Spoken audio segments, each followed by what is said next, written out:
Cool. There we are. We are live, Beanfish. Welcome everyone to this wonderful stream. That's how I describe it too.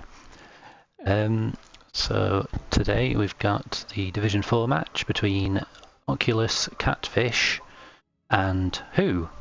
Glitter Force. Who are you talking about? Who? Glitter Force, of course. Who did the Force? Yes, that's right. There was never any doubt. Never any doubt.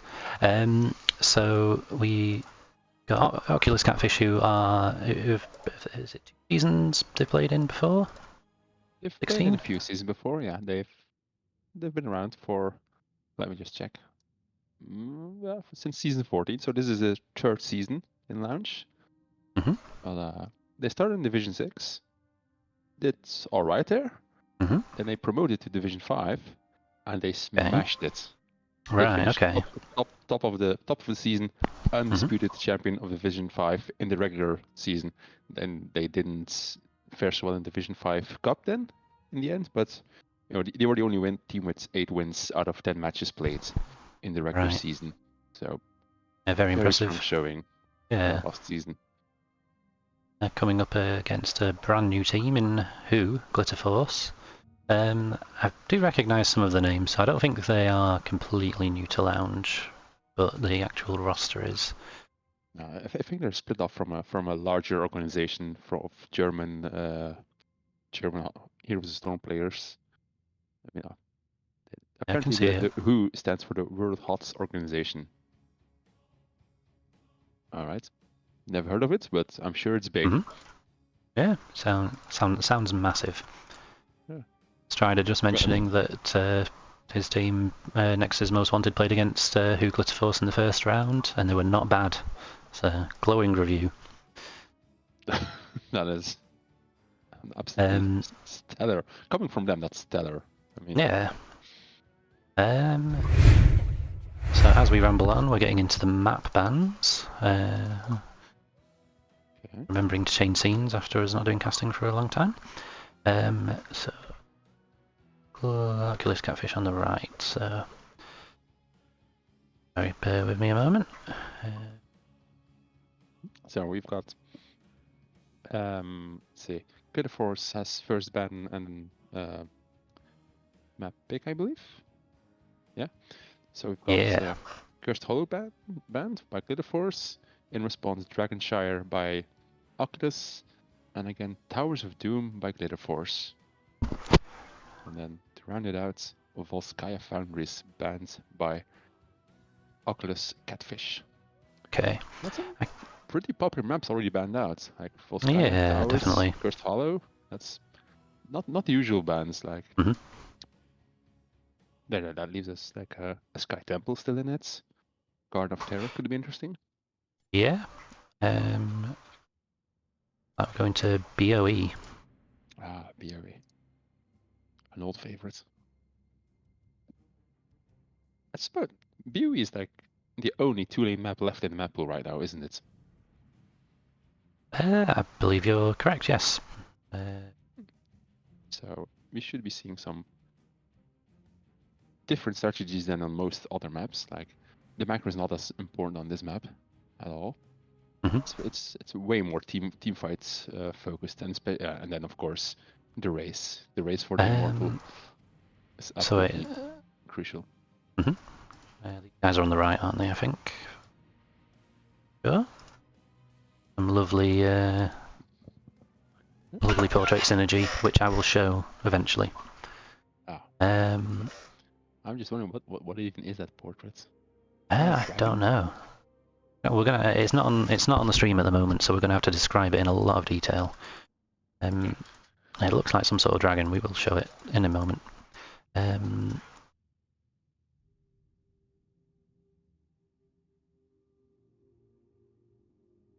Get him invited into the lobby. Yeah, so they went for BOE. So I think that's a map favoured by both teams. Am I right there? I have not done my research that diligently. I think they both played on it in their first matches of the season. Don't know how successfully, but they have indeed. So let's see. the Glitter Force played on it once. They have 100% win rate on it. They picked it as well. And the Occulus Cats, I'm still looking at last season's. I might as well look at last season's. They've actually not picked last season. They got picked against them 3 times last season, but they won all 3 games on it. So they're certainly comfortable on it. And then this season, they actually picked it themselves for the first time, but they lost. That's strange.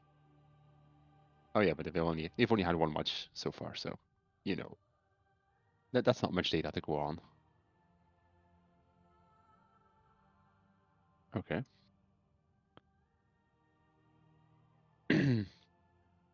So we're loading into lobby, and we were just saying how impressed we were with the Glitter Force portage synergy, but it is completely lacking on the side of Occulus Catfish. It is honestly, it's hurtful to look at. But oh well, matches have not been won by portage synergy, but I do feel it's like a indication of synergy and teamwork. We'll see.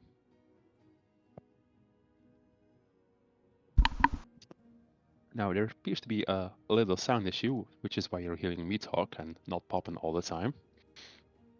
So I'm gonna apologize if I eventually run out of things to say. We're just waiting for both teams to be ready, and then we're ready to launch ourselves into the draft. I'm pretty interested to see how Occulus Catfish does, as in coming from Division 5 for the first time into Division 4. They've lost their first game in Division 4 against the Boppertruppe, but again, like first game tells us nothing really. Hello, Bean. Here's Poppin again. Yeah, sorry, my headset crashed. I don't know if it was coming through on my mic. Boop, boop, boop. No, you were completely. Oh, that's good. That's good. It was coming through with a horrible noise. You'd have heard it. You'd have cried. Anyway, I'm sure you've said some things. I kept talking and talking. I spouted random nonsense at the end, but you know, you just the usual garbage. Yeah, I mean that's what we're here to do, right? Right, so heading into draft. So Battlefield of Eternity. So you've not already said, I assume Valor will be high priority here. I had not discussed any kind of hero picks, but yeah, okay, that's probably high priority here. Yep. The likes of Nazebo, who's quite meta at the moment, you see him fall off on this kind of map. We might still see him, but even without like the level 20 power spike, the level 1 and 7 spider downs are just immensely powerful still. They absolutely shoot through people. But yeah. we're seeing some very different bans right now. You see a Zul'jin ban. I do believe Glitter Force has played Zul'jin in their first game. Yeah, twice actually. Yeah. So it is a favorite for them. Yeah, he is good on this map with plenty of race, and it's kind of quite easy for him to stack. There is, decent bit of brawling going on, isn't there? So yeah, true. Makes sense. Anduin ban looks like Occulus Catfish had a really good win rate with that last season, so. It might also be like a counter pick if you're going for a kind of a variant kind of blow up comp. Yeah, or stitches. For stitches, yeah. Yeah, definitely. Sonya ban followed by the Valor. So what are Occulus Catfish going to prioritize? Is it the Nazebo? Will we see a Nazebo first pick here, or is it, as you say, not as high priority on this map? And it isn't. Yeah, so playing the map, going for Li Ming, who's notoriously strong here. Oh, quick response with Mr. Jimmy. Mr. I click on people and kill them. Right wing. So yeah, the red team have got their race sorted out. That's great. Team have to decide on theirs, but there's still plenty of options left. I guess Reina for the red team is Zul'jin, but A downgraded version. Yeah, I suppose. And there's a Stukov very strong on his map. Lots of choke points for that silence combo. Yep. Tennis, yeah, great for the race. He's a I think since the minor buffs and rework, he's become more viable, and I think this is his most viable map with the amateur opponents for the race, Yeah. or even just the solo. You're constantly brawling, so even if you go for the stack talent, you'll get value at some point. Yeah, definitely. See the Garrosh ban. Yeah. Protecting Jimmy, I guess. That's you don't want a Garrosh in your face when you're Jimmy. Yeah, that's true. You're not exactly the most mobile of champions. Yeah, I don't know if I'd have been more tempted to ban out the Varian, considering they already had the Stukov. But I think Garrosh is a good ban. And in response, the Johanna ban. Johanna just all round strong tank, so good engage with the blessed shield or good saving with falling sword. You can go for either option, and just a strong hero. Always has been, always will be, I believe. Definitely. Uberak Lunara. So quite a lot of race there with the Jimmy and the Lunara. So they're going to melt that Immortal. Got the Anubarak as a bit of a min counter with the Beetles. Indeed, and his master spell armor, so he's less susceptible to being blown up by her. Yeah, that's true. What Then are again, blue team gonna do? Counterpoint is if he goes Cocoon, Li Ming just melts Cocoons. That's true. And Diablo, Hanzo. So Hanzo making up that race as well. So both teams up to this point have some good race. Maybe a bit of Wombo with Dragon Arrow, APOC as well, perhaps. Yeah, indeed. And both got strong engages. And Nubrak engage, Diablo engage. Whoever from the backline steps forward, is a little out of position, is going to get punished hard here. Yeah, without doubt. Leoric. Yeah, you don't see him too often on this map. That is a surprising pick, especially on this map. Yeah, I think. Yeah, go on. I was going to say just this. Usually you go Leoric because you want wave clear or even a double soaking Leo or. Yeah, but on this map, where it's more brawling and in tight corridors. I don't see the Leo value, to be honest. That's a bit of a weird one to me. Yeah, I would agree with you there. I think they have got enough race in Lunara and Jimmy though that it's not the worst choice. We'll see. I think it could work out. I'm going to leave it on this scene at the moment just so people can admire the portrait synergy of Who Glitterforce. And now we can also see it a little larger. I think it's a sparkly dragon. Yeah, dragon, dinosaur. I like it, whatever it is. It's very nice. It's very glitter forcey. Let's put it like that. It's glittery. Yeah. It exudes force. For certain, yeah. Well picked.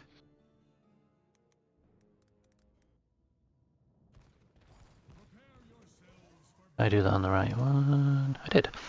Right, so let's remember to change it to the in-game scene, because I know what I'm doing. And I will start with introducing our left team on so on the left we have Occulus cat. Yeah, the Occulus catfish. Yep. Bublos on Liming, Ray on Stukov, Nokro on Diablo, Fost on Hanzo, and Hive on Artanis.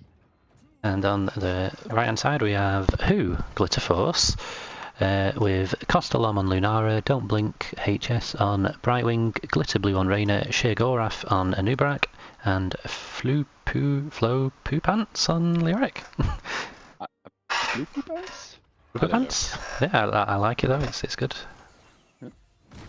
Sorry. So no shenanigans. Both teams just squaring up to each other. Just usual level 1 brawl. But no one's stepping forward, no one. As I say that, Anubra gets called by the Opal charge, but he's getting out with his own Burrow charge. Nothing happens. Interestingly enough, Hanzo went auto attack builds. Okay. So he's not opting for the, I would say, more meta scatter arrow build on this map, where he gets extra damage on the Immortal here. From the scatter arrows, that's level 4, I believe. Yeah, so that's right. I mean, he could be going for a bit of a hybrid build, which I've done in the past. You still go for Scatter Arrow at 4 and 7, but you have the faster resets, so you're able to bring that cooldown down a little bit faster. So we might see that there, or we might see full auto attack, which would be a bit unusual, but in this situation. But it is very strong, so. It is strong, yeah. But so. On the other side, nothing special. Jimmy going for Exterminator for the extra race. Same on Artanis, amateur opponents. And that Jimmy, he is an Exterminator, but he did just die on that Bruiser camp. So red team going for the early Bruiser camp, and maybe perhaps he was expecting the Brightwing teleport, and that didn't quite go off. I suppose. I mean, it's still completely live, the Bruiser camp. I don't know what he was thinking. Yeah, he damaged it a little bit, but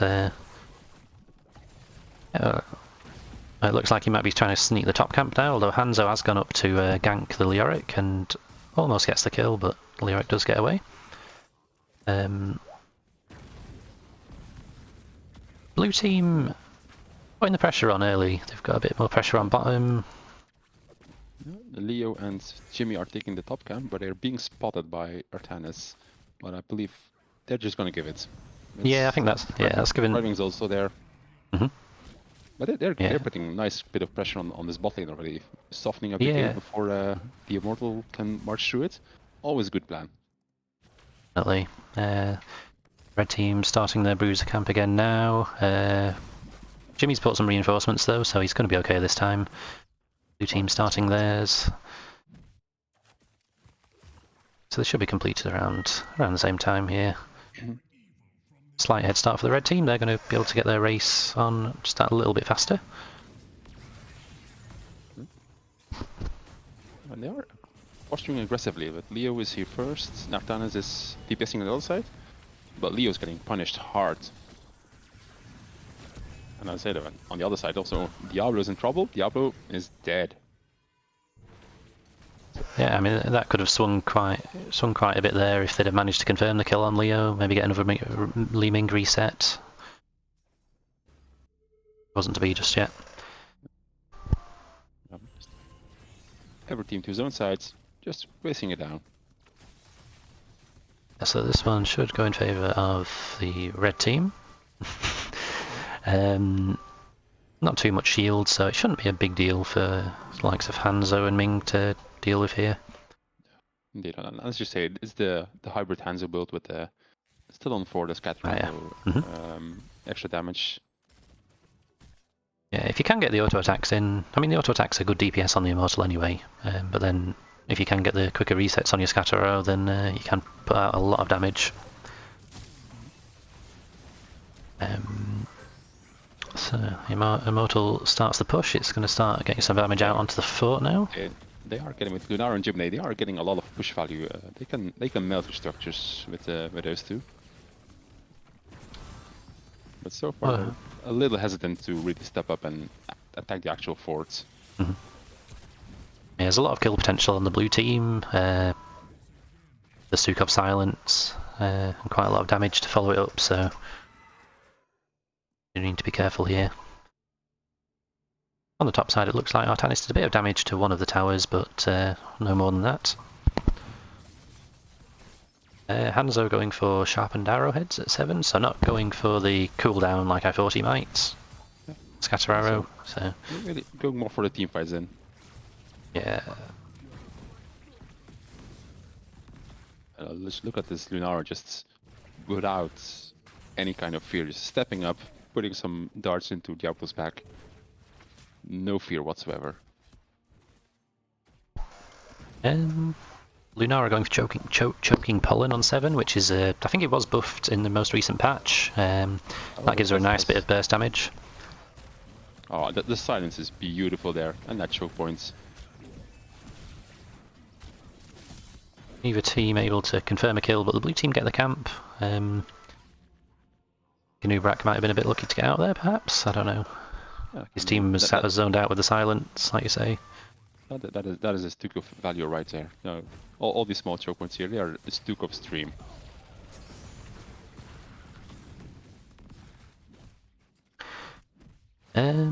So for Li Ming, we're seeing a bit of how do I do? There we go. Yeah, it's sort of like a pretty standard build from Ming. So not going for missiles or just going for the No, just the standard Calamity for the extra blow up potential when you catch yeah. someone you really want them dead. But it's Diablo winning aggressively. Yeah, he's going to be in a bit Probably of gonna trouble pay here, but for he might just be okay here. Yeah, he's going to get out and heal up before this immortal phase truly starts. Both teams are kind of even on XP, so no real advantage here. They should hit 10 about the same time, right? Yeah, once again, red team was way earlier on the immortal, on the objective, and getting a very nice head start on this. Leo's just keeping Artanis and Hanzo occupied, while they almost confirm the half-time. Very close. Yeah, that's fine. I think blue team might have just got level 10 a few moments before the red team, so maybe red team are just backing off, making sure that they can pick up that little bit of XP and not get caught out. Yeah. And here come the level 10s. Oh my. Tornwood fine. So yeah, investing more into the poke, less on the blow up. Yeah, I mean that's fair enough. That kind of goes well with the choking pollen because that does more damage if the target has 3 stacks of poison on them. So a bit of synergy there. There's the APARC. Diablo went in, but just barely missed his combo, and the counter engage is brutal. But it's a Stukov silence that helps finish off Leoric as Diablo gets away with a sliver. Ming's in the cocoon, but she gets out just fine. So it was a kill for the blue team, but it's not that impactful because Diablo's had to go and tap. Leoric will be back in just a moment, and the red team are here to do the racing. So yeah, and Leo's back, and they get it. Full shield immortal. Now if they can get out without dying, will be perfect. Leoric falls, and the red team. That's okay. Yeah, they're all a bit low on mana, so they can't really look for any more there. So yeah, nicely done by the red team. They kind of postured in a good position, and yeah, they've got a full shield immortal here, which is surely going to take down the forts and maybe a little bit more.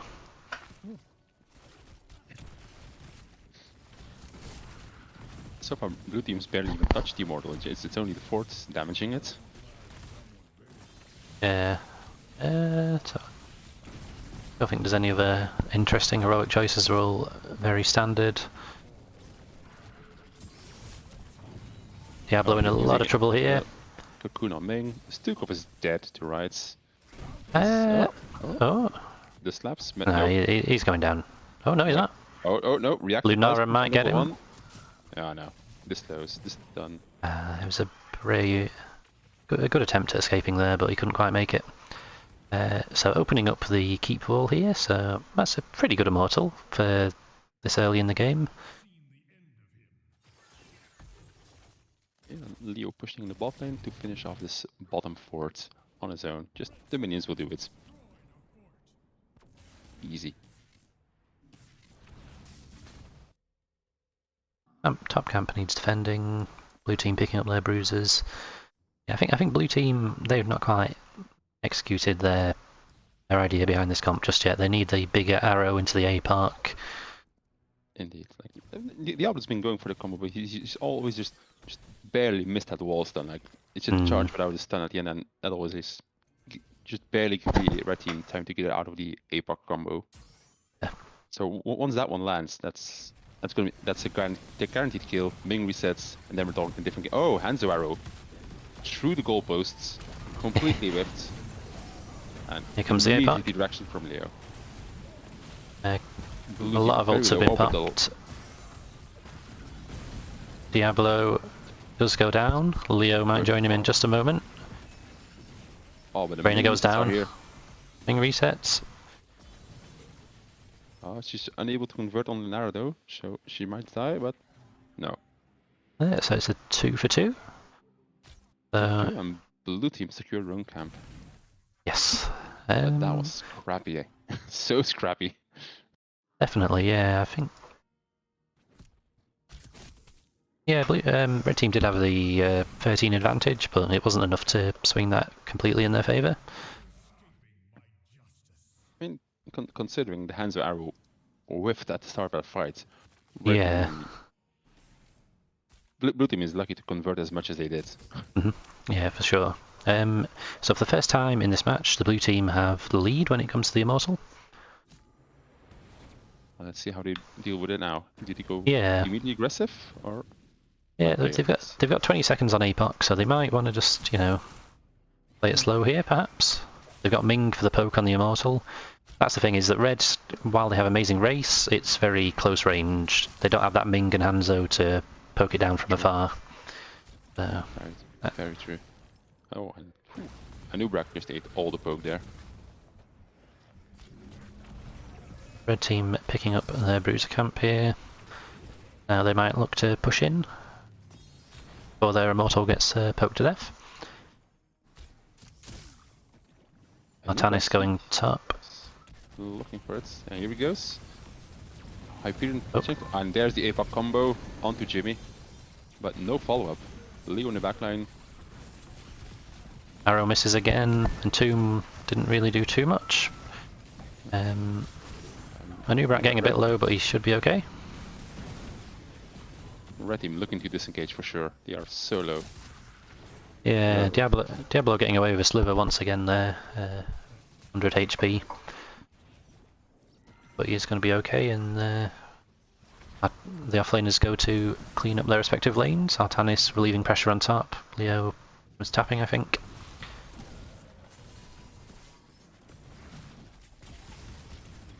All ults have been used, so... No, just pure... Oh, the Ming orbs though. The poke from Li Ming is brutal. Lunara has to back off. Doing massive damage to Lunara here. It looks like blue team might have this, yeah. And they convert their early advantage into... Yeah, Diablo has gone very deep on his own. Oh no. And he goes down. Stukov tries to save him, but sometimes way deep is too deep. Yeah, I'm not 100% how he got there. But yeah, it's going to impact his team a little bit because he's going to be a bit slow getting to this, and I think the red team are just going to melt this. I think it might get a tower or two, maybe. Without the Diablo, the Li Ming or Hanzo can't step up to help damage to help siege with the Immortal. And yeah, they know this. This is a free clear. Yeah. Oh, now got nothing done. That's a shame. 15 minutes. It is, yeah.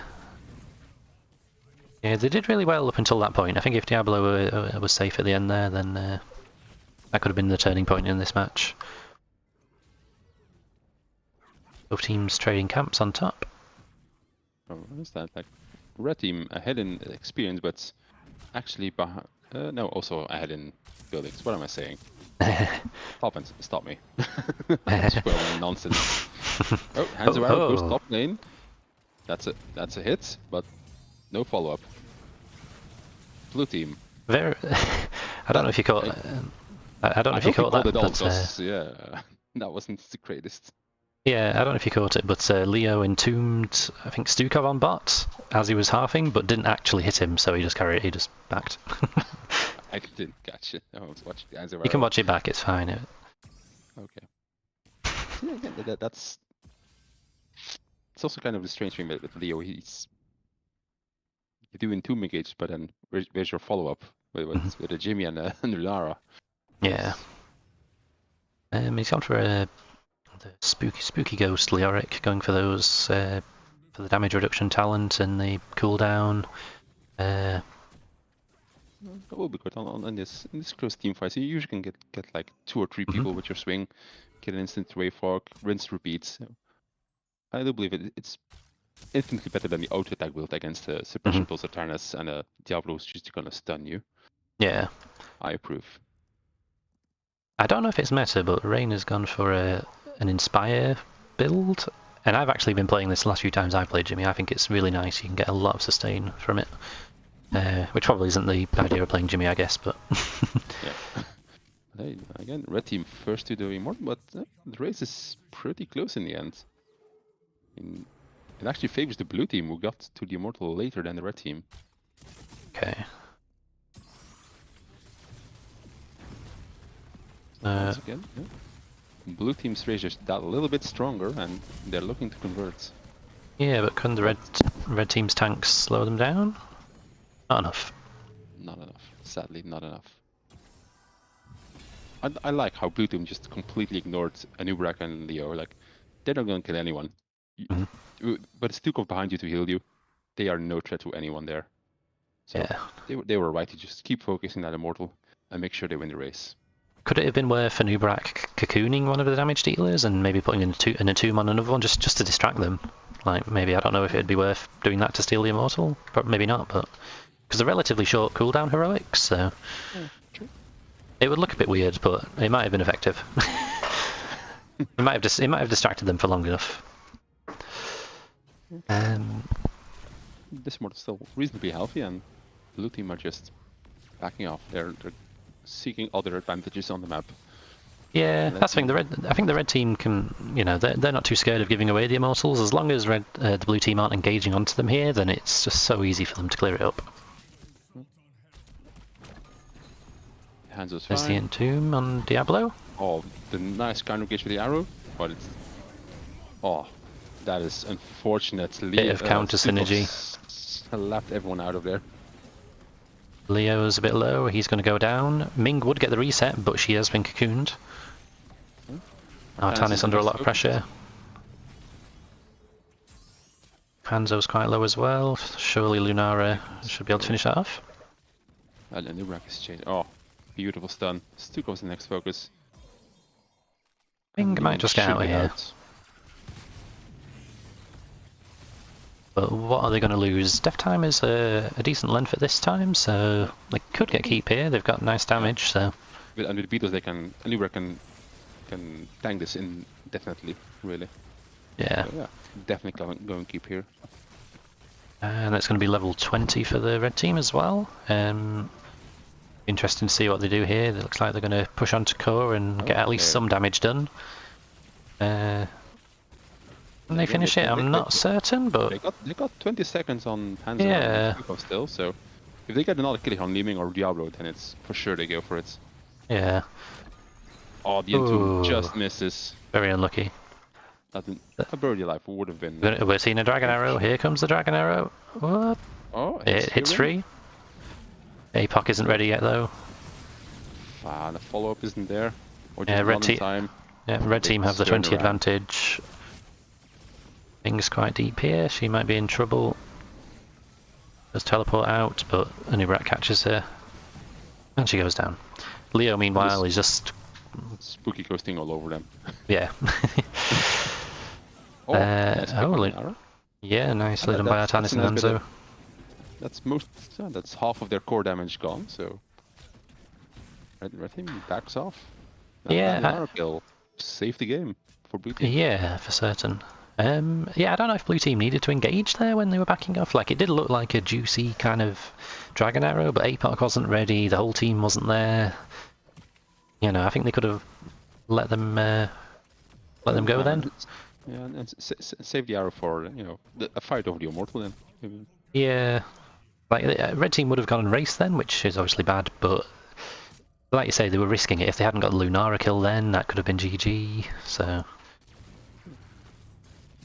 But red team are ignoring the immortal completely in favor of the camp, but then again, blue team are not. Here comes dragon arrow, and it does hit 2.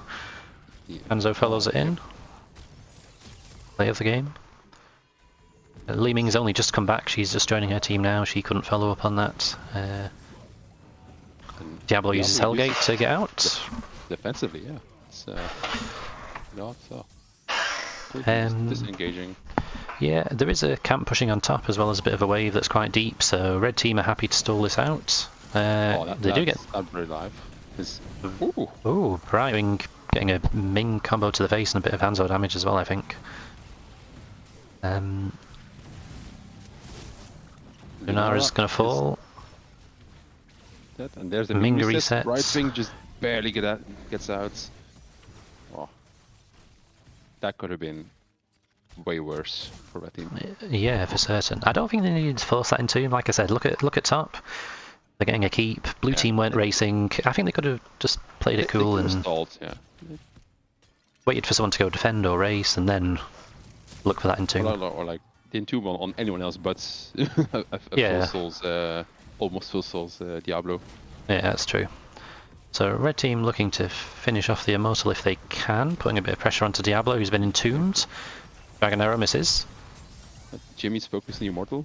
Smart choice, I believe. Yep. Get your objective, and it's almost certainly going to win the game for you. And they Diablo is very low and does go down. He did just get his souls in time though, so he will be back for the defense. Li Ming taking a lot of damage, out comes the APOC. It's all a bit messy at the moment. And Nubarak with about 10 HP there. Leo's battling Artanis. Brightwing's going to fall. Brightwing falls to Hanzo and Li Ming. Not ideal for the red team, but I think they can still win here if they regroup as 4. Well, during all that, the camp in the top lane actually got the keep already.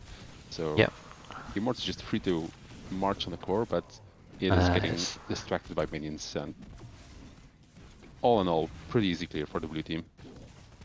Yeah, I think too many of the red team were a bit too low. They did have to back up. If they hadn't lost the healer, if they'd have lost someone else, I think they could have maybe gone with it and provided enough distraction for it to end. But they're not able to as they pick up the bomb camp. It's a tricky game now for the blue team. They don't have any keeps. The core's at 62%, so they need to make something happen quick. I don't think the long game works for them here. They need to get some Dragon Arrow APOCs and win the game. Yeah. They need to be constantly looking for fights. Even if they wait for the next Immortal, the red team could be racing, or just go backdooring a core right now. Yeah. Yeah, they've already got some pressure on bot this camp and a couple of catapults, so red team might even look for a bit of a fight here to distract them. But Hanzo has gone back. He's throwing out the Dragon Arrow. No, that's It didn't connect. Okay. Optimistic. Let's call it that. Optimistic. Yeah, he must have assumed they were on the bruises, but it wasn't to be. Again, blue team picked them up themselves.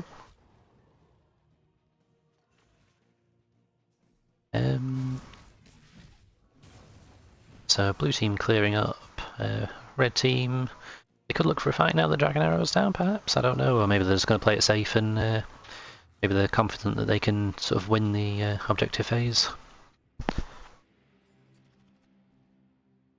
I would say they have got the structural advantage, so red team should play it slow if they can. Like blue team have the poke, so they might not be able to, but if possible, they should play it slow. Until the minion waves start pressuring the core and then go for the fights. Yeah. Even if it's likely that the minions will finish it. Yeah. So the way the Immortals have spawned, both teams just having a bit of a race to begin with. The red team are winning the race. No, wait, no, the blue team. They were winning it, I'm sure, but then I think the blue team came up with a load of burst from somewhere. I think. Yeah. It's close enough that He's Leo. Is he going to go entomb? He's looking for it.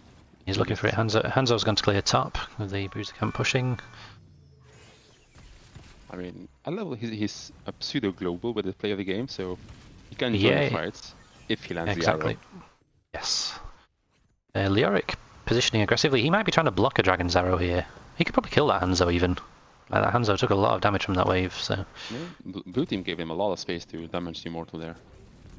Oh. Here comes the Dragon Arrow. It's going to hit 2. Two of them. Oh, and here comes the APOC. Nice. Oh.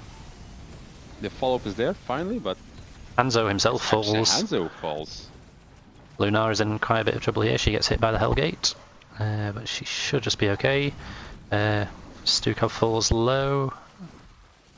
Stuck between 2 tanks. On the other side, the squishies of Glitter Force get out. Meanwhile, because we were paying so much attention to the fight, 7 catapults win the game for the red team. I mean, we called it in a way that we said that they should play the slow game. But I was drag out the fight, and you'll win automatically. Easy. Yeah. So nicely done by the red team. Like, I don't know, you would kind of expect that kind of drawing out from the team with the better poke, but the red team executed it quite well. Yeah. They got more value also from their immortals. Like whenever blue team did get an immortal, it was clear immediately, or they lost Diablo just as they won the race. So Yeah. they were never able to convert their objective into structural damage. Mm-hmm. Came back to bite them in the end. It was a good game anyway. It didn't look too one-sided. The red team had the structural advantage in the end, but you know, it was still well contested. Some good fights along the way. I would say, like, if blue team were, I felt they had a combo, but actually they never really executed it. Like the arrow into the APARC, into the follow-up, it was always a little disjointed, and they were always able to step away from the combo and then re-engage with Anubrak, Cocoon, Entomb, and so on. Yeah. I think they landed it really well in that last fight there.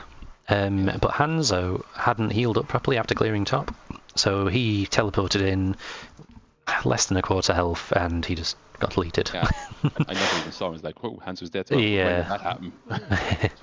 So that was a bit unlucky. I think, like I said, they had finally sort of executed it quite well there. They just got it on the damage dealers, but it wasn't to be.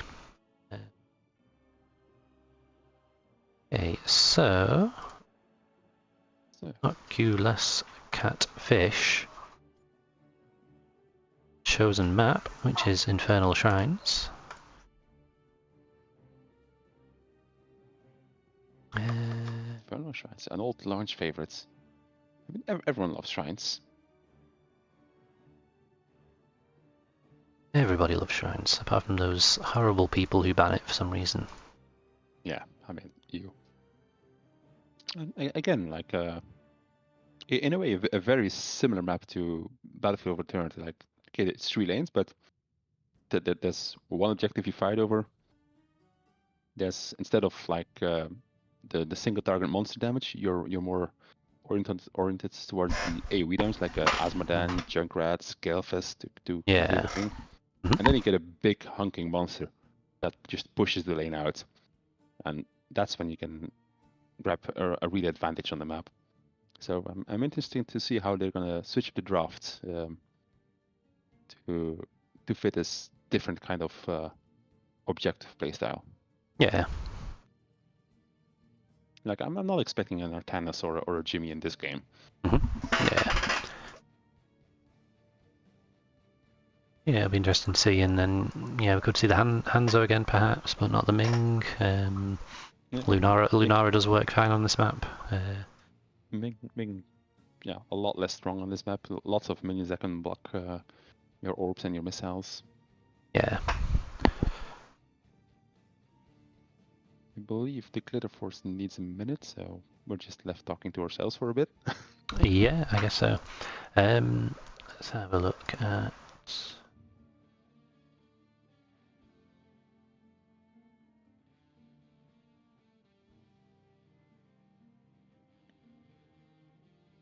Okay, so who Glitter Force did play on shrines in their first series, which they won the series, but they lost the map that was on Infernal Shrines. So the comp play who Glitter Force went for in the first series on this map was Johanna, Malfurion, Zul'jin, Tassadar, and then Blaze in the offlane, which does sound quite solid. And It does sound like a Tesla for the good on this map. Good poke from long range, good minion clears. Zul'jin is just it's apparently their auto attacker of choice. And then Johanna always strong. See, it has who picked this as well in the first game. Let's have a look. wait, who? Occulus. Sorry, Occulus. I don't think they did. They haven't not played it so far in this season. They did pick it. They did pick it 4 times last season, so it is a map that they like. So that together with seeing that their opponent lost on it in the first series, I think that Yeah, and makes for it a me, pretty solid that's choice. also, yeah, especially if you're behind, you just also go for more of a comfort pick maybe. Just play something that's that's I would say that you almost got muscle memory for, like you know when it camp spawn, you know the objects, you know the rotations. Yeah.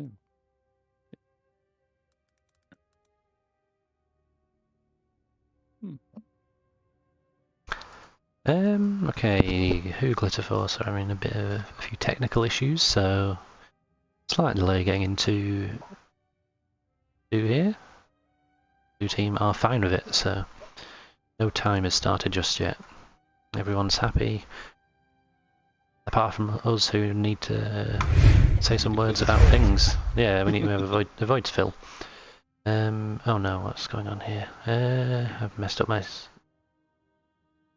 Have you messed up the overlay once more? A little bit, yeah. It's just got the game as the background. Then I can fix this, don't worry. I can also I'm really digging the team logos. Like the Occulus Catfish is freaky, and the Hook Glitter Force is also freaky in its own special way, I suppose.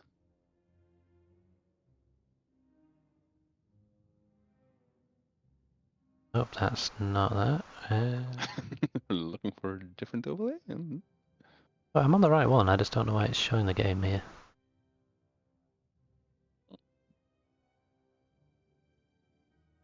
Coming up. I'm very confused. Both teams... Yeah, we're still waiting. One player missing from Hook Glitter Force. I get very confused. It is that one, there we go. I fixed it. Wonderful. Everything's working now. Everyone's happy. So looking at thinking back to the bans from the first map, so we saw the respect ban on the Zul'jin. The blue team didn't want to deal with that, so I presume we'll see that again. Yeah, indeed. And I'm guessing like last game there was 0 respect and 0 priority on the Nazebo.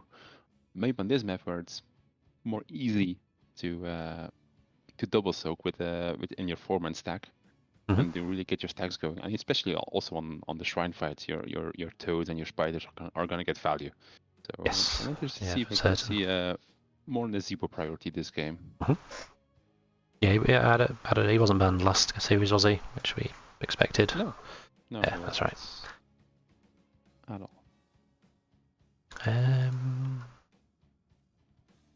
And what other bands did we see? We saw the Valor band, which, Valor is quite strong, but perhaps part of that was because of the map. And then I think I've had 2 tank bands, we had Johanna and Garage Band both. Yeah. I think Johanna maybe also as a bit of a counter, I guess. I believe it was Occulus who banned it against who, and against the Glitter Force, I should say. I do think they've played it quite. It is their favorite. Oh no, wait, it's actually Glitter Force. Occulus. Yes. Oh my God. Boy. Yes, it's Pop and Catfish. Oculus Catfish, their most picked hero last season was Johanna, so they might be eyeing that up themselves. But the red team do have first pick, so they might. And I think the red team picked it up in their first series of the season. So we might see Johanna contested here, but it's whether or not there's a DPS or a support that's a bit higher priority in that first pick. Also, we might also be seeing a Gul'dan out of Occulus Catfish here. It's also, together with Johanna, their most picked hero last season, and it would actually work quite well, I believe, on shrines. You've got nice OE damage, can reasonably long range poke it, and they have an amazing 72% win rate on it over 11 picks. That is a statement for a Gul'dan player there.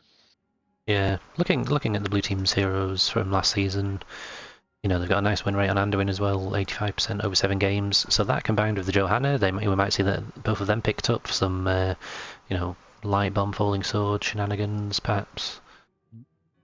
I don't know if they have picked them together. I've not researched them that much, but it's definitely an option.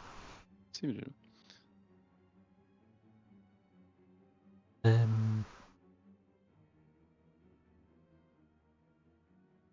Yeah, plenty of the heroes from last season, plenty of options here. Diva, Gazlo, heroes for the map. For the And the Hogger, of course, yeah. The Hogger, yeah, on shrines. Very strong. I think is it on the bottom shrine you can just spin forever in a square. I think you can on the bottom and the mid. I might be wrong, but you can do that on both of those shrines. And I think the top one you have to go across. I think you can't get the entire shrine there.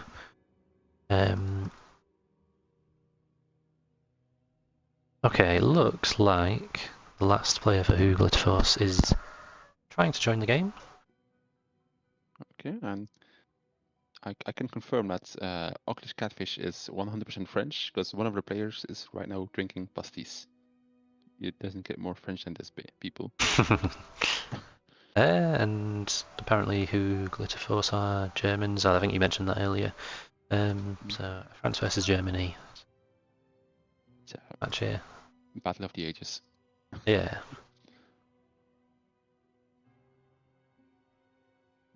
Have you noticed how I've not tried to say either name using a French or German accent, Bean? Are you proud of me? I mean, they're both very English names. I know, but it's the kind of thing I would do. Just to... Right. Go for it. Occulus Catfish in French accent. Go for it, please. No, it can't be done. Catfish. That's pretty good. Okay, you do the German then. No. No, it's not appropriate. I mean, these days, politically correct. You just don't mention the war, all right? Yes.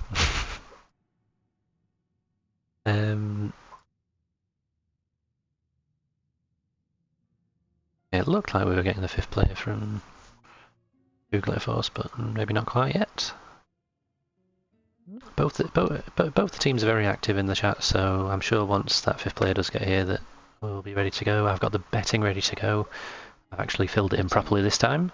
Oh, mate. We didn't place a bet last game. Oh. I know, I was remembering to switch the scene to the actual game. But this time I'll leave it on the draft screen, but we'll have proper betting, and we will do the betting. Yeah, we'll do the betting, and we'll just, we won't show the game. It's going to be like a radio cast, guys. Just our voices describing everything, and that's how you're going to experience the action. It's an experiment. Yeah. We've done that a few times, and it's not too bad. Extra descriptive.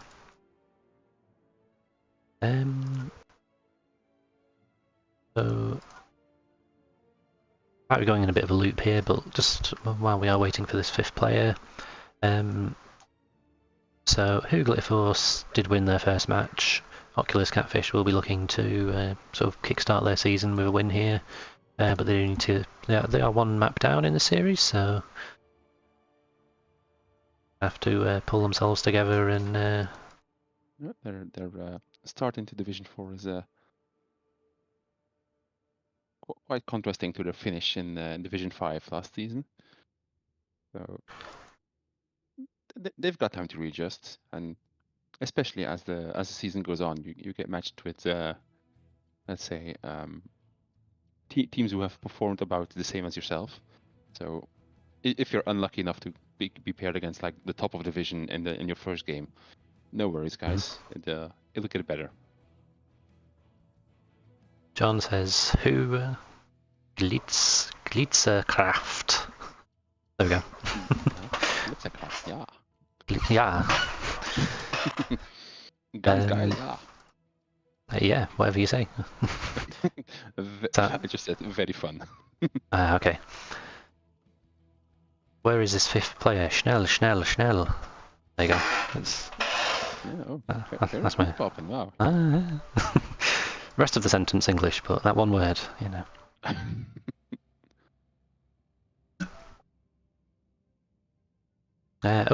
big news! The 5th player for Occulus has joined the lobby. Okay. Apparently some internet problems, but no worries. We're all friends here.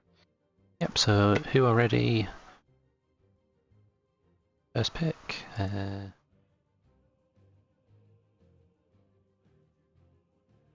This pick goes once more to the Clittercraft, I believe. What was that, sorry? Yeah, no, they had my pick last time, and they get. Not Schnell, it's Rapzap. What? I don't know. Sounds good to me. Yeah.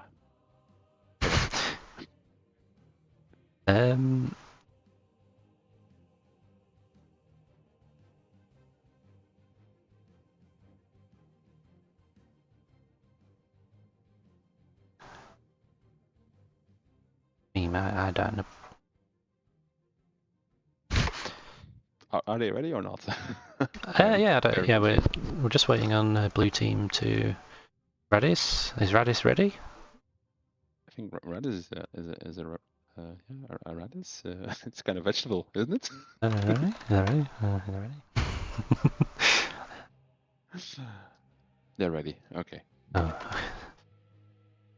Right. Boop boop boop. Let's go. Okay. Now, without further delay, we're going to head into draft for map number 2. Oculus Catfish are trailing to Hugletterforce.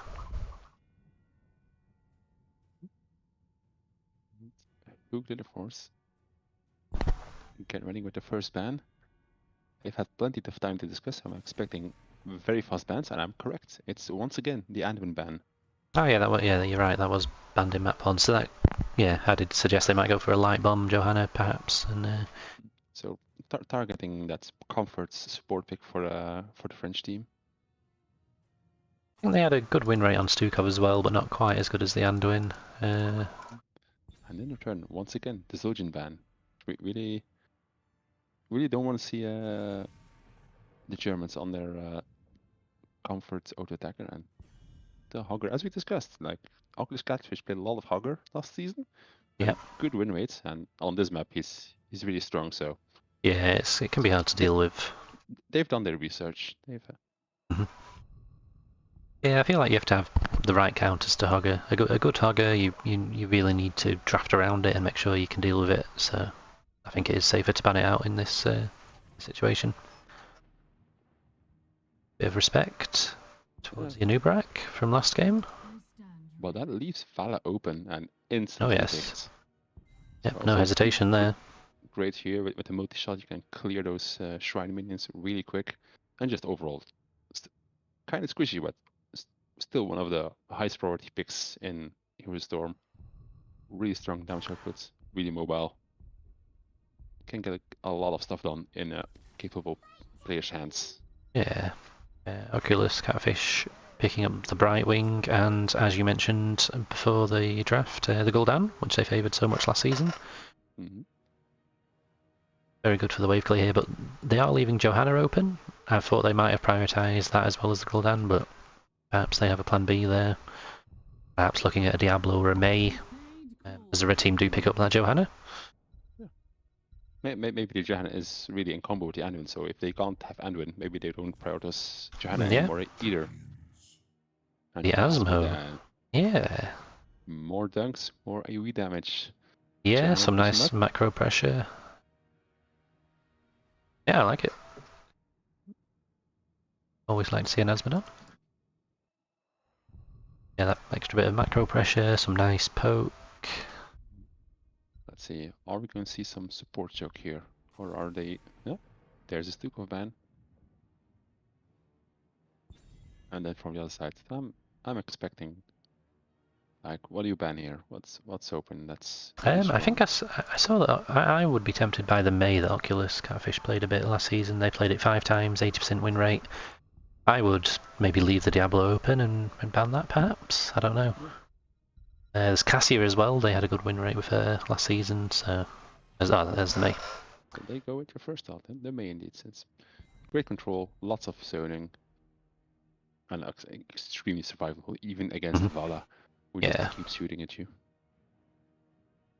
And the blinds as well, of course, would be quite nice against the Valor.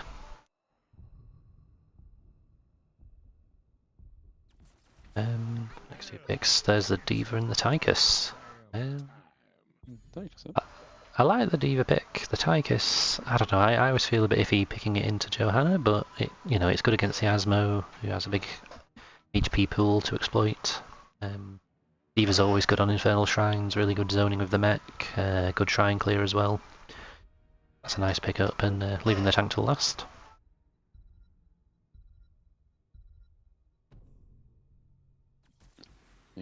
Sonya, how did we forget about Sonya, Poppin? I mean, I was thinking. One offlaner. I was thinking about her earlier. Very nice pickup as well as the Decade. Great AoE slows, roots that if your Johanna can set up properly, it's pretty easy to land your follow-up root and slows. Typically, Sonya trades very well into Diva as well, so it's a nice pickup in that regard. There's the blue team pickup Garrosh, which I think that's quite nice, potentially quite nice here. It's hard for Decade to save people from Garrosh. If they can bait out the Johanna unstoppable shields, can throw in and Tychus can just melt right through together with Gul'dan with a routing polymorph follow-up, then I see the potential there. Yeah. But now, where do we put our money? Well, first and foremost, I need to actually click go on the betting. Most important bit. I believe in the Sonya pick. I'm putting my money towards the Glitter Force. Strider saying Sonya trades average into Diva. Okay, I've only Sonya'd into some very bad Divas then. I think Occulus might bring it back. Oh, okay. Yeah, I was going to say I think Occulus going for more single target here compared to the first game. I think they have this. I think as long as they try and be a bit aggressive and get those good Garrosh throws, I think they can make it work.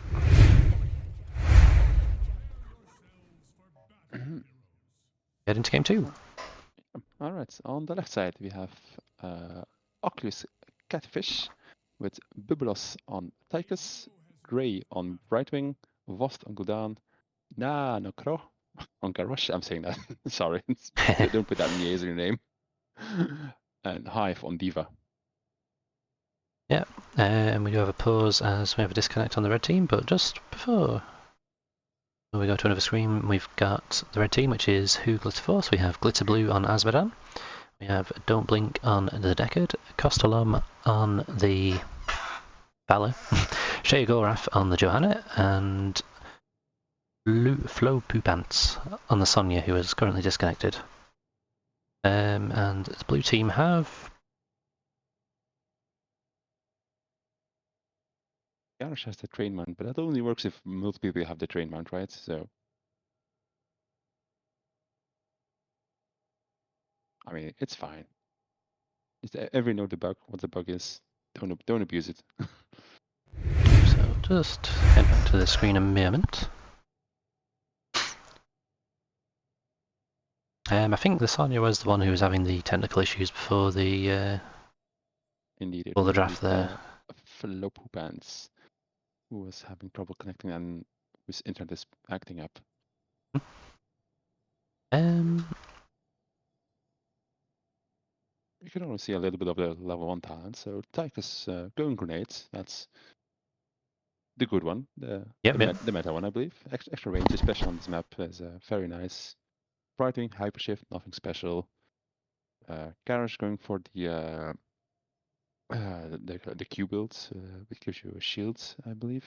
No, it gives you extra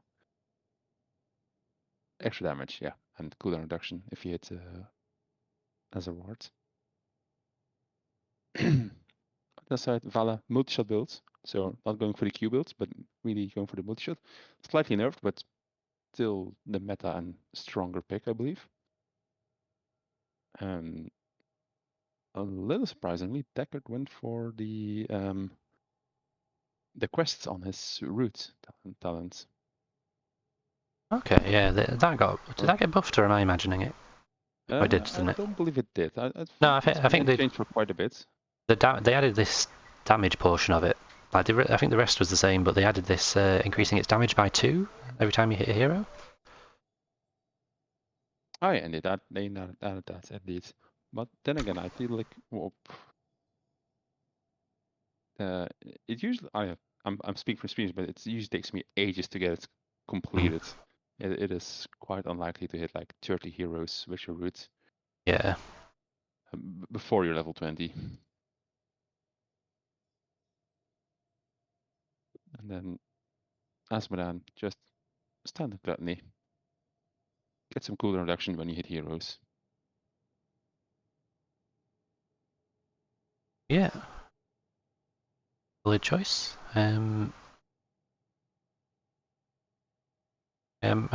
Both teams have got some quite nice shrine clear. I don't know. It's hard to separate them in my eyes. Like they're Yeah, really gonna. it's like Asmodan certainly has a potential to steal any minions that's the blue team has softened up. But then, yeah, likewise, like the diva bomb could be crucial in just if it's really close, just to secure that last few minions while the red team has to retreat away from the bomb damage. Oh, that's one we didn't consider even.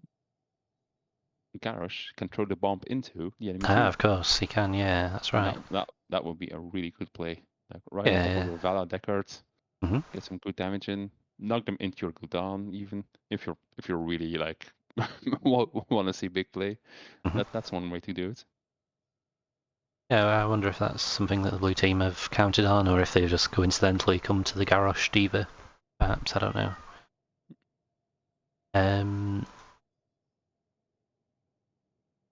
Red team have a counter to that in Lornado potentially if they go for it. You know, Garrosh can throw the bomb in, and Deckard can Lornado it back out. Oh, The timing has to be perfect, but if it happens, it'll be play of the century. that is 10 internet cookies for a Deckard player here. For Don't Blink HS, if he can pull that one off, I have infinite respect for him. Yeah, for sure.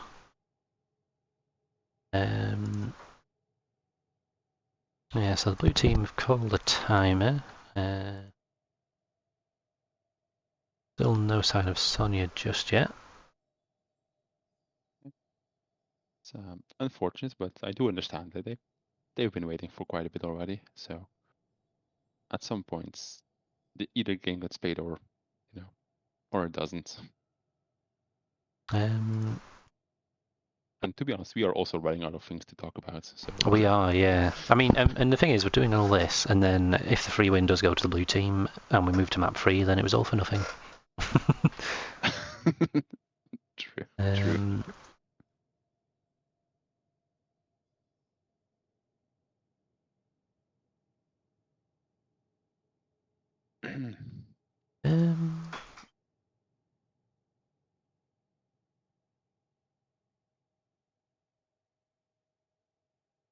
Discard.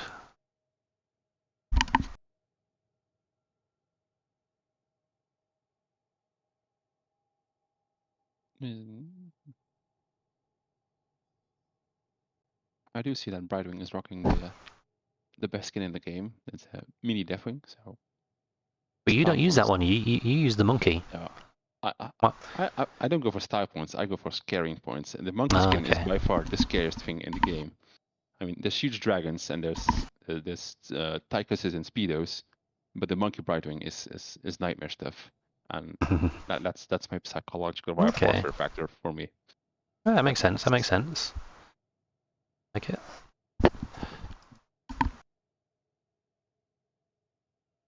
Okay, a little bit of progress. The missing player has returned to Discord voice, so whichever voice they're using. So that's some progress. We've got another 5 minutes on the timer before the blue team can claim a victory here. I hope it's just a simple like disconnecting the router and plugging it back in kind of issue. It's Yeah, fingers crossed. And the match has only just started. The gates haven't opened, so hopefully it should be fairly quick to reconnect to the game if they can get back in. Indeed.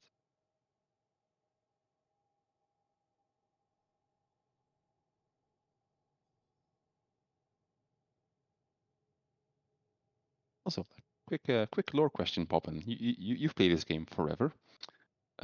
The cores on blue time and on blue team side and red team side, are they the immortals from Battlefield for Fraternity? Yes. Yeah, that was the theme of the event. I can't remember their names. Yeah, okay. Belgaff and Good Guy Gaff? I don't know. Something like that. Belgav and other guy. Yeah, the other guy. So they're done duking it out in person, and they're just sending out their minions to do dirty work for them. I see. Yeah, exactly Okay. that. Yeah. I mean, that's the natural order of things. You start out as a work slave, and you rise to management, and you have other work slaves who are fighting for you. So, welcome to the real world, people. Makes perfect sense.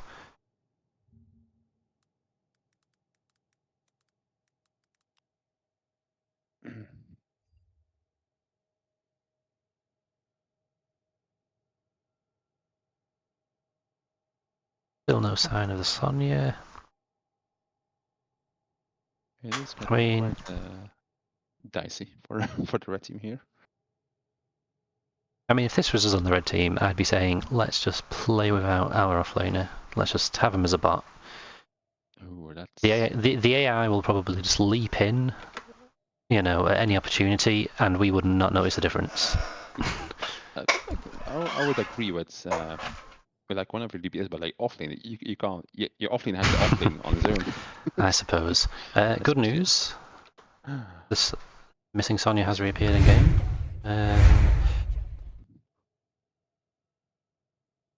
just in time.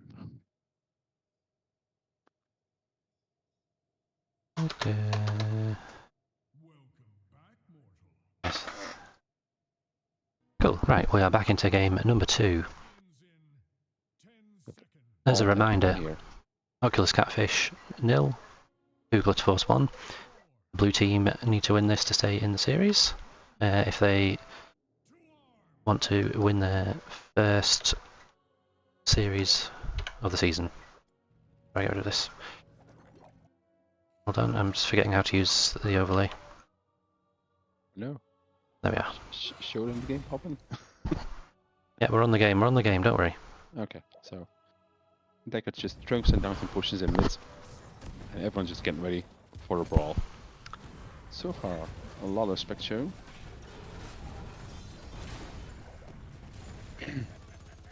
Yeah, just to finish off the...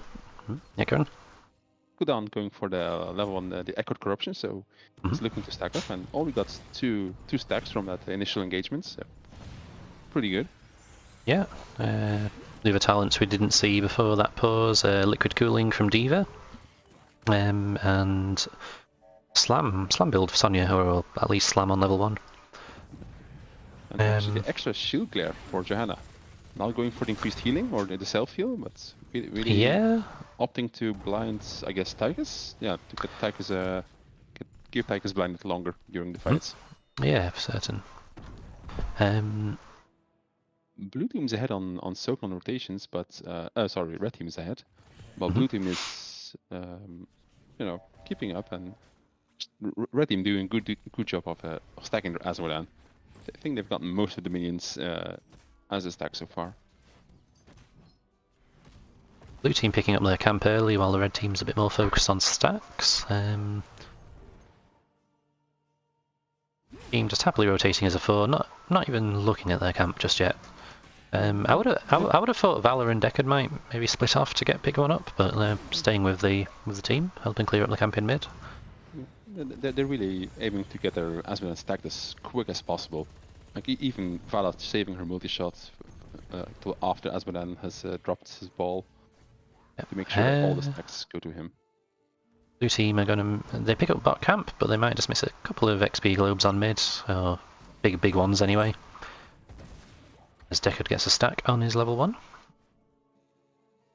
Garrosh posturing aggressively, but his team aren't nearby, so catching someone out there will only do so much. Maybe he's just trying to get a bit of vision for his team. Just slowing rotation and hoping to get those minions denied, but Johanna's there in time to catch them.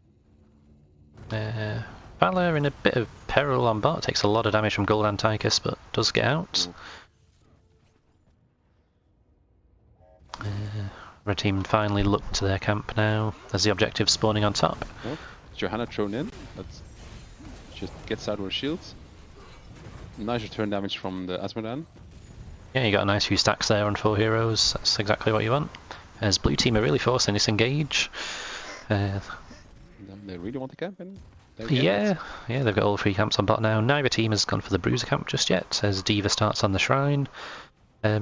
Yeah, there's definitely an early game advantage for the blue team. They know how... I hope she doesn't die. That's let's not have a repeat of game 1. Yeah, fingers crossed we don't. Blue team getting a nice lead here as Garrosh. He was thinking about invading that camp. Yeah, a nice lead for the blue team here. 11 minions so far. D.Va's got her bomb fully charged, which will make it hard for the red team to push in. The red team might even give this. They might just be banking on the Asmodan stacks. They're leaving Asmodan to deal with the camp, so yeah, they're not here for the first objective. They're fine with this. It seems that way. Johanna putting a bit of pressure on, but maybe hoping to bait the D.Va bomb out, perhaps. But no luck there. Asmodan does come up eventually, as the blue team leave the objective on 39 minions. Tychus is going to finish it off now. And the offlaners go to do their thing. Blue team losing a little bit of soak on bot nearly. D.Va should just pick that up.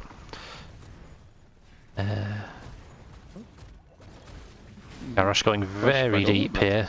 But yeah, I was hoping to get the Asmodan there, but sadly, no such luck. I do like the move, to be honest. I like the flank into the Punisher jump.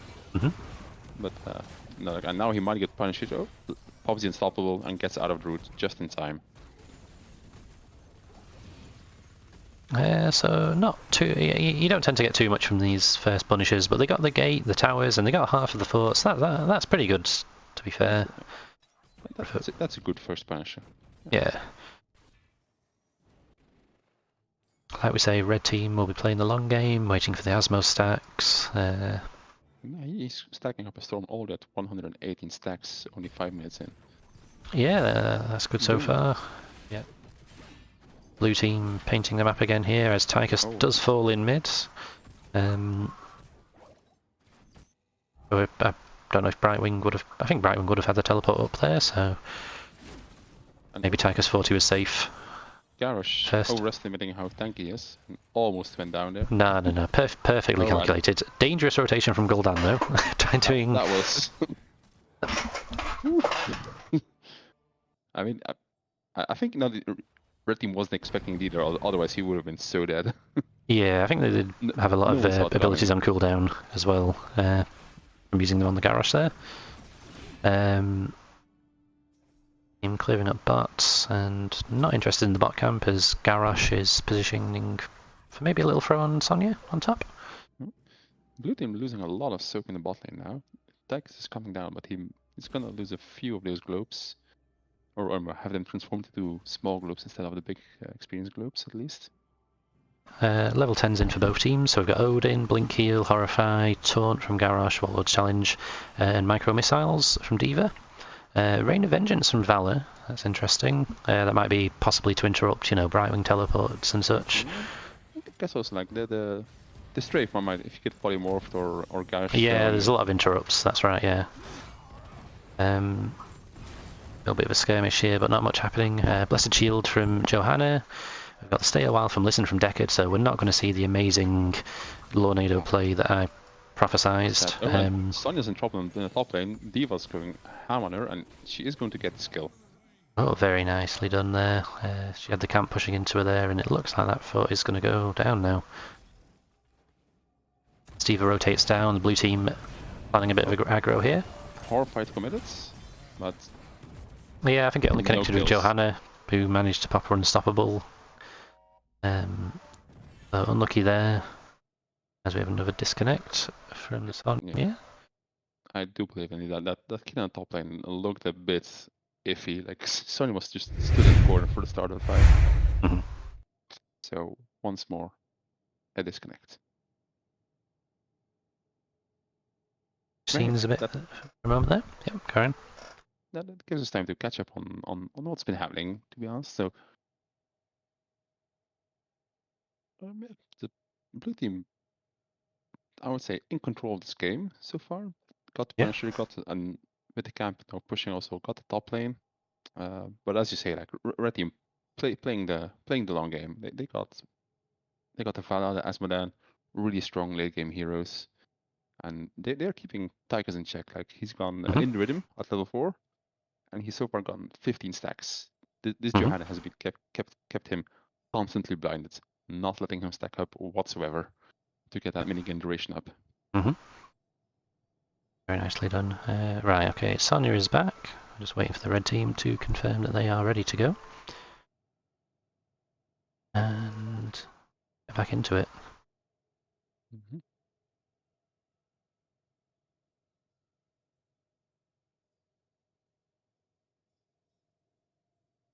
Ready? Okay. I believe they are ready. Okay. Okay, we're good. Right, Sonya is back, and back from the dead.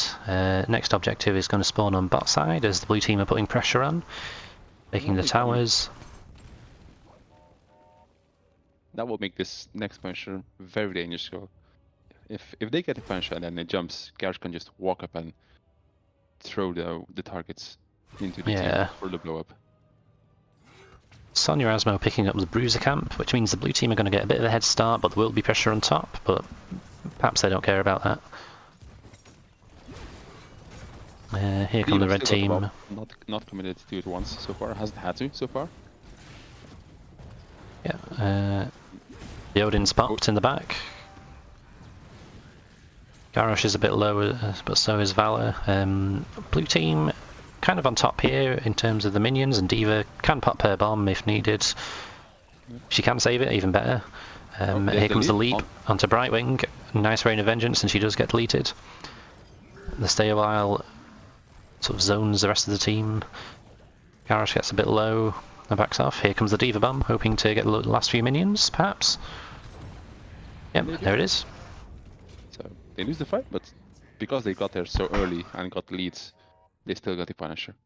Yeah, so D.Va's going to go clear up top. Gul'dan's picking up mid-soak. Brightwing might be able to teleport back into the I believe so. bot lane here. He got deleted in the fight, so he should still have it up. Yeah, I didn't spot it getting used. Garrosh uses his unstoppable here as the fort does go down. Brightwing has joined the team. Gul'dan is getting the camp, so blue team not hoping to get too much more from the camp, from the objective here, I guess.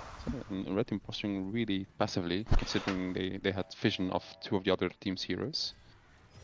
Oh, Sonya might die here to Gul'dan. Getting sucked a bit, and the damage over time might actually do it.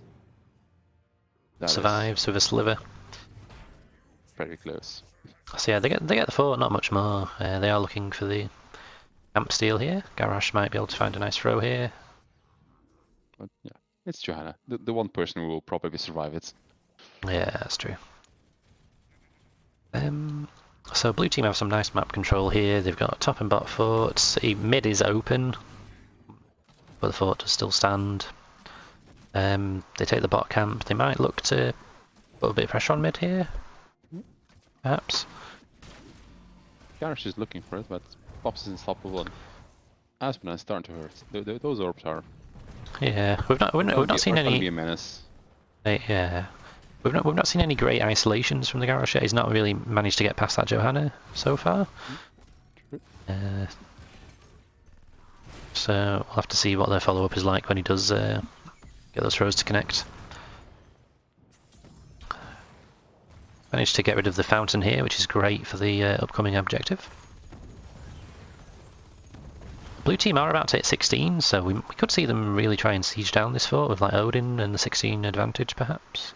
Yeah, with the what's it called? Also the cooldown reduction for Gudan on his corruption, the Fell Flame. Oh no, he's gone for the. Wait, that's on 7. Yeah, never mind. Yeah. um, I know Gudan. yeah, Please. of course, you play him all the time. Yeah, the DPS for the blue team haven't really had too much to sink their teeth into. They've been, just focusing the objective, and they've not really had too much team fight to pad their damage stats. And it looks like Sonya might have disconnected because she's just standing there for the Garrosh throw. She does go down. Just bounce on it. Yeah. Tyke is going for the even more percentage damage on his auto attacks. So once he's not blinded anymore by Johanna, he is gonna shred whoever steps up to him. So the blue team looking to steal the camp here. I mean, Asmodee might throw some dunks their way, but they're smart to give it up. Yeah. So they've got the camp pushing top. They've got some nice minion pressure on mid, so they might just be able to take this down before the objective hits. No more minions, thanks to Asmodee.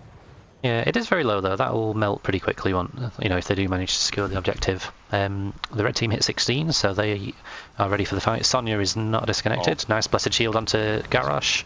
Rain of Vengeance, and that is a quick double kill. Yeah, very nicely done. Very well timed. Rain of Vengeance is on the Garrosh and the Brightwing. No chance of them escaping. Yeah, a very nice layering of the CC, not overlapping anything. Perfectly executed there. Yeah. Sonya's gone to clear top. Blue team being a bit brave here. Tyker's taking a lot of damage. They have got the Odin, which has just been popped. They've got the Diva Bomb, so they can maybe steal away 3 minions here, but I don't think they'll be able to really take the objective. I think they can just stall here until their team respawns. Yeah. I'm kind of sad to see the Odin community already. I believe it's better safe for actually defending against the Punisher then. Yeah, I can't remember exactly what happened, but was he under attack at the time? Was he using it for the Unstoppable? No, I'm not. No, okay. He was popping it from outside the shrine, just. Yeah. Okay.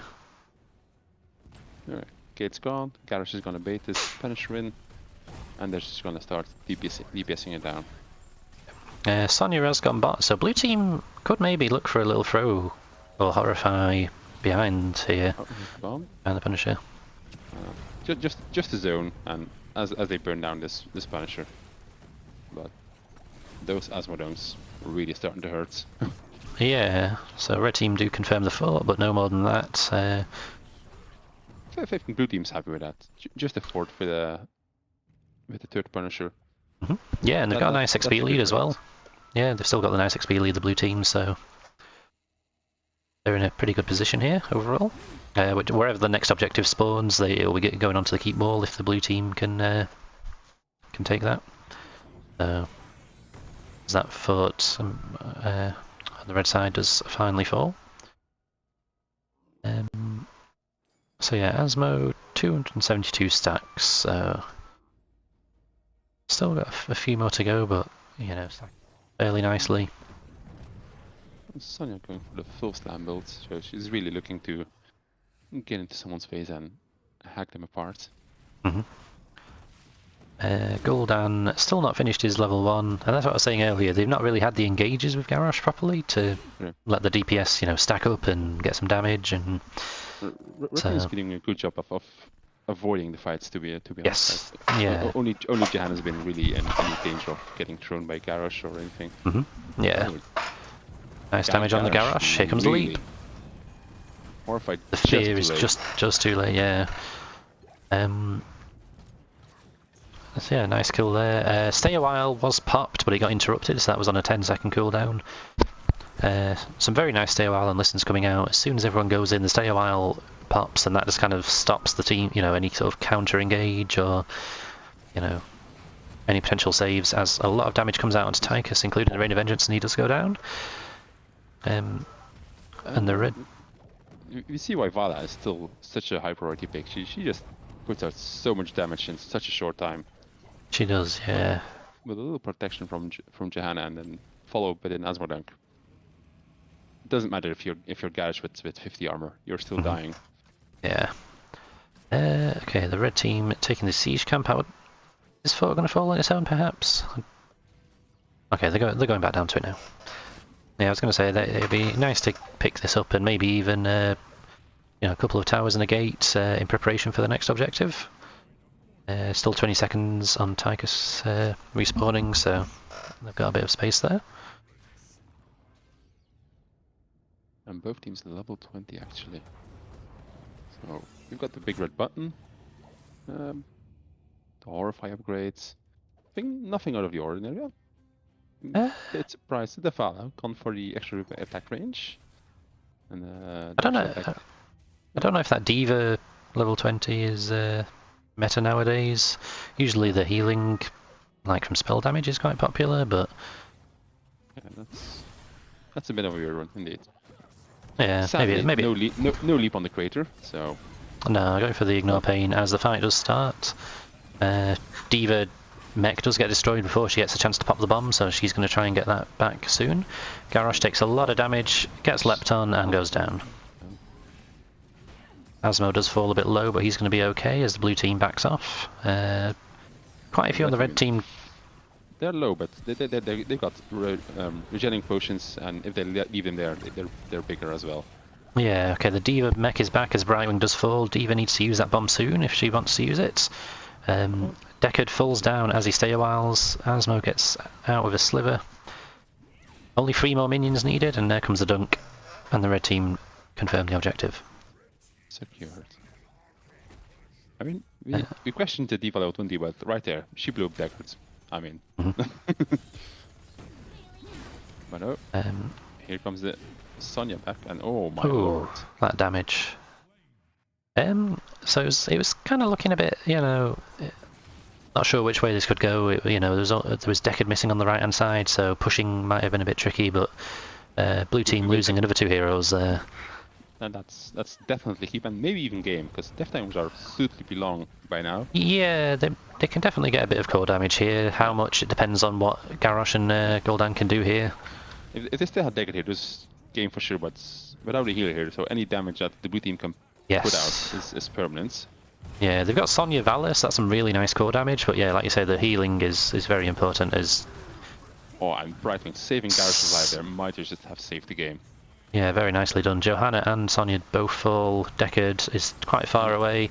Valor is clicking very hard on that core. The core is falling so hard. Valor down. Okay, the red team is dead. Can the blue team take down this Punisher before it takes down the core? I don't think they can. It's distracted? Oh, it's back on the core. Ah, that so was close. So close. Well, that was a good game. GG to Glitter Force of Glitzercraft. Yes. Yeah, very, very nicely done. Unlucky. Very coordinated, like with the engages and the follow-up CC, they were on point. Yeah, the blue team were definitely on top for a good chunk of that game. They had the structural advantage, but I think the red team, like you say, they were avoiding the fights. They knew that their power spike was later on in the game. They came online post then with the multi-shot stacked up, Asmodunk stacked up, Sonya coming online. They waited. They stalled out the game and then just put a pedal to the metal and didn't let go anymore. So yeah, well done. Well done by both teams really, but yeah, nice. Only one can win. So 2-0 to Glitterforce, which is their second win of the season. So that puts them up. Oh no! That will put them up. No. That will pop them up to the top of the division, or joint with it at least. So that puts them in a good position. Whereas Occulus Catfish still looking for their first map win of the season, which is a bit of a contrast to last season where they won the first 5 matches of the season, I think it was. So bit of adjusting for them to do, but I'm sure that they can get their season back on track because they did play quite well. You know, you could see what they were doing. They just didn't quite execute it. Yeah, they've got good ideas. The drafting is fine, but they Mhm. need to work a little bit on the timing of their executes. Like the Hanzo Yeah. Diablo APOC combo, follow Mhm. theming needs a little more practice to really pay off in the Vision 4. Yeah. Right. So, anything else there, Bean? No, GG's to both teams, and Yeah, I GG's. suppose we'll see you in a match sometime. Yeah. Thank you, Pets, for the raid after your match, but yeah, our match has just finished as well, so it's unfortunate timing. I don't know if that one's finished. There was a third match going on. Poppin, you need to finish the betting. Oh no, I never did. mind. Don't you worry. I did. You think of everything. I know I do. I'm just having a quick look to see if the third match that was being casted is still running, and if it is, we can raid them. Like a double raid.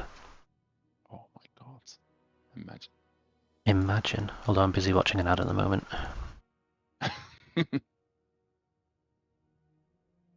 Yeah, thank you everyone who did tune in.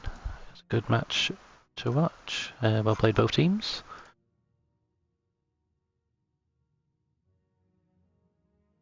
No, that match is finished as well. Okay, well I'm gonna go to the end screen. The stream isn't really over because we're probably going to play some games ourselves, but the cast is over. So thank you for watching. Thanks Be right everyone. back. Cheers.